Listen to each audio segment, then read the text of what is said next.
Hey guys, I want to share with you something interesting that happened this week because I feel like this kind of situation happens way more often than it should. So this Wednesday, I came across a girl at a public speaking event and I was trying to meet her and get to know her better. So we spoke for a few minutes and things seemed to be going pretty well until I rubbed her the wrong way by asking her, "How old are you?" And then her demeanor suddenly turned very hostile and she was like, "Do you have no manners at all?"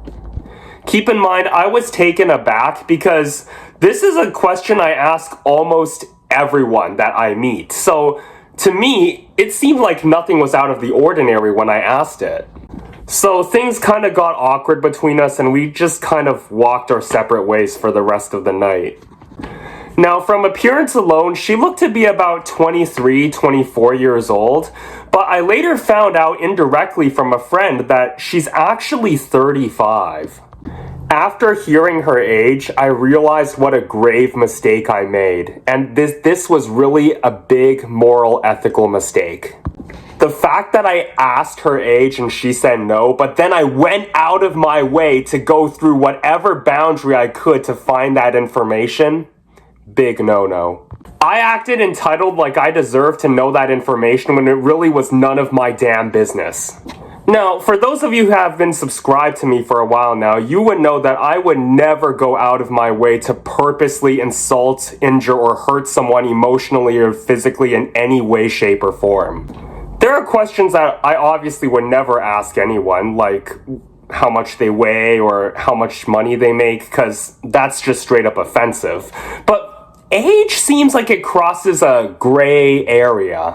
But there are some things that, while to you it doesn't seem like much, it carries a lot of sentimental value to the person who is being asked the question. Just because you don't understand how someone thinks or feels doesn't mean that their feelings are wrong. You just have to accept their decisions whether you agree with it or not. This kind of reminds me of a scene that I saw from The Office once. One time it was like Multicultural Day or something, and Kelly Kapoor, the Indian girl, she came in dressed with her Indian culture and she had a little red dot on her forehead. And some guy asked her, "Hey, would you mind if I asked you what that red dot on your forehead meant?" And she turned stern and she's like, "Yes, I actually do mind, and I'm very insulted that you would ask that type of thing."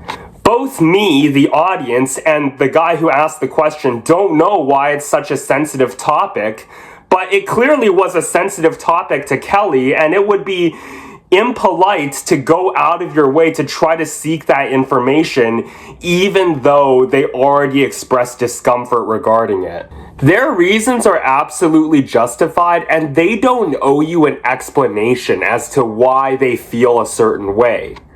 Now, I was wrong to think that just because I felt that age was just a number, other people would feel that too. If someone were to ask me how old I am, I'd gladly say 26, but that doesn't mean everyone would feel as comfortable as I am sharing that kind of information. One thing society absolutely hates is imposition, where you force your beliefs onto other people. You're essentially telling the other party your opinion is shit.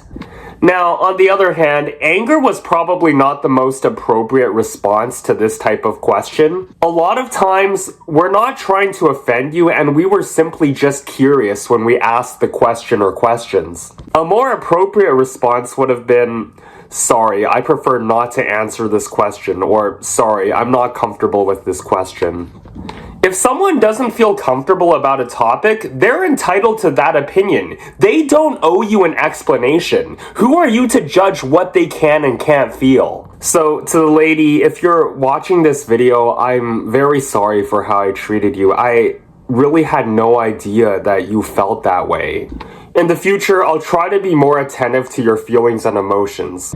And hopefully this was a good life lesson for those watching this video too. I love to stay, but for now, I gotta jump. I'll see you guys on the other side of the bridge. Catch you next time.